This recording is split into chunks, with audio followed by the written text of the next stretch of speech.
शब्द बोला तर तुम्ही शांत बसून ऐकाल. ही माझी नम्र विनंती. भारतात 14 नोव्हेंबर हा दिवस बालदिन म्हणून उत्साहाने साजरा केला जातो.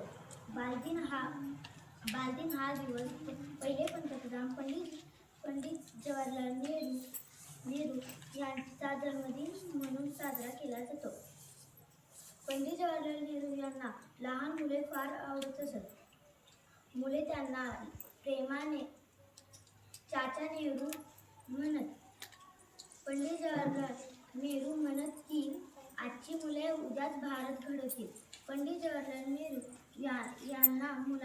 यांनी मुलांना प्राथमिक शिक्षण मिळावे म्हणून खूप प्रयत्न केले. बालदिन हा महत्त्वाचा दिवस आहे.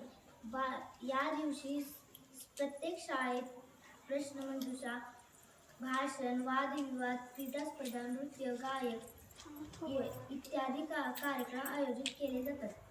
बालदिन देशात बाल शिक्षण, बाल संगोपन इत्यादी विषयी जागरूकता वाढवते. एवढे म्हणून मी माझे 2 शब्द संपवतो. जय हिंद.